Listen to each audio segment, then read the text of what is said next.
Hi, this is Tammy with the Second Time's a Charm. This video is for the Charity Craft Challenge.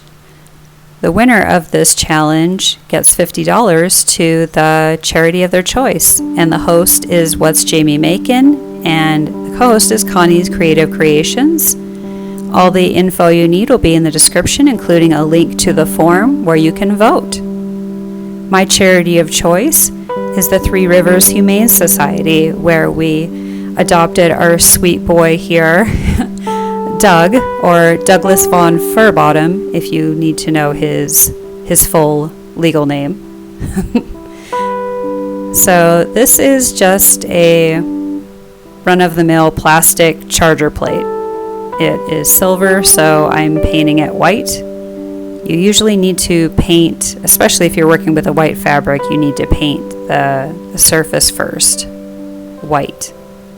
I made the mistake of not doing that the first time. I actually had a different print picked out. It's in the before picture. It's a flamingo print, and I skipped this step, and I deeply regretted it. But actually, in a way, I don't regret it, because I chose an even cooler fabric to go on this plate. I mean, come on, look at it.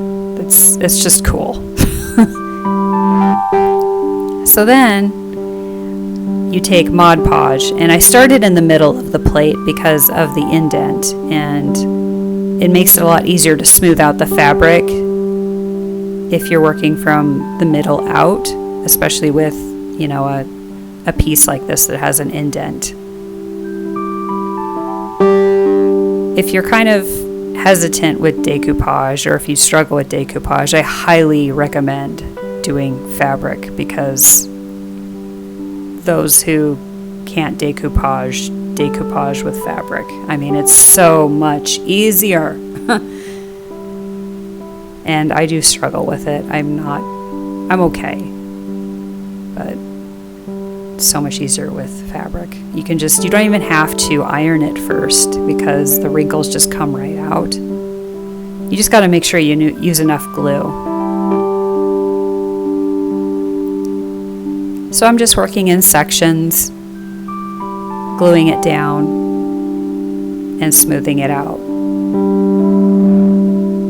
And then for some reason, I think I forgot to unpause the video, but I don't have footage of me cutting the fabric off of the plate. But basically, I just turned the plate upside down and used a rotary cutter on a cutting mat. That was the easiest way. So then I'm putting on a layer of decoupage, or rather Mod Podge, on the top, the whole thing, especially giving attention to the edges so the fabric doesn't fray.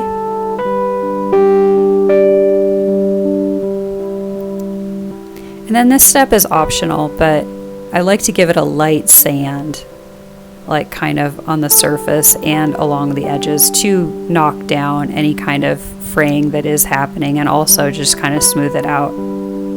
If you do sand, make sure you're very careful and don't actually sand into the fabric, because then it'll tear into the fabric. I'm thinking, since I'm actually thinking of selling this clock, I might change out the hands. I might change it to different hands entirely, or I might just paint these ones red. If I would have had red spray paint on hand, I might have painted them red for this video, just because I think a pop of red would look really cool with this fabric. Let me know in the comments what you think, if I need to change the style of the hands altogether, or if I just need to paint them red. I'll probably paint the back of the plate white as well for selling it, because right now it just looks like the back of a charger plate. And I want it to look like an actual clock. So if you're new to my channel, go check it out. Go watch some of the videos. I do a lot of home decor and furniture flips mostly. And I do all kinds of different styles. I do like farmhouse, boho, modern. I mean, today I'm kind of, going into my inner geek and embracing that, but I do all kinds of different stuff.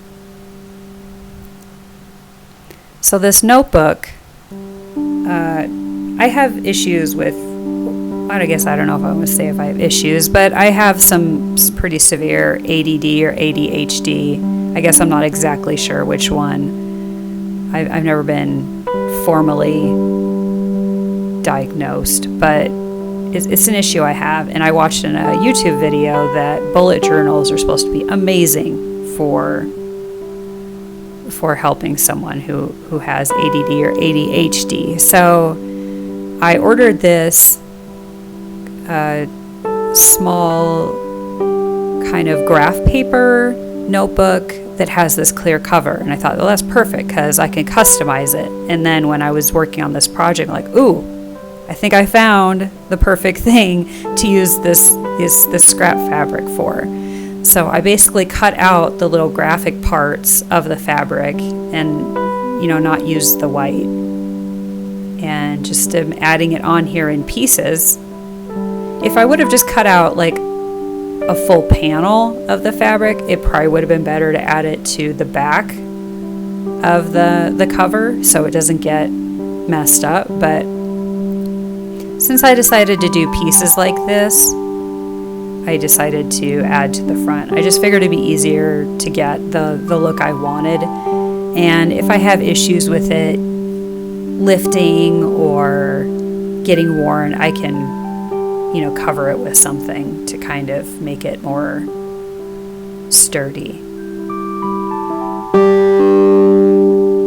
And I added the tape because I was getting glue in the spiral part of the notebook and it was bugging me. So I just decided to cover it with tape, and also that gives me a nice line to follow. So yeah, just basically picking up all these random pieces and gluing them on, putting Mod Podge on the back of them, sticking them on, putting more Mod Podge on the top.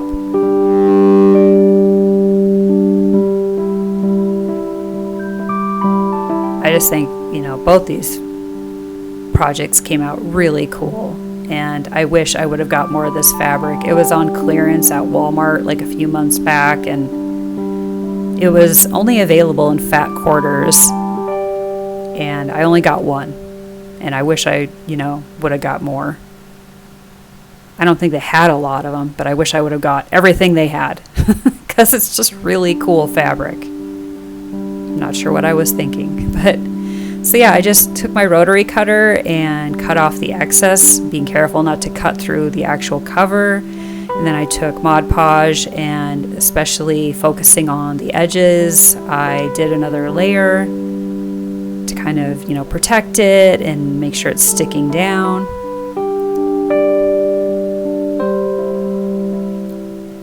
And then again, sanding is completely optional with this. I just kind of wanted to smooth it up a little bit. If you enjoy these projects, check out my social media. I'm on Facebook, on Instagram. I have a website. I'm doing a blog now. And yeah, I hope you enjoyed these. I think they turned out really cool. Don't forget to watch the other videos in the playlist. Don't forget to go to the form and leave your vote. The clock in this video is the project I entered for the competition. But yeah, let me know what you think in the comments. Thanks for watching.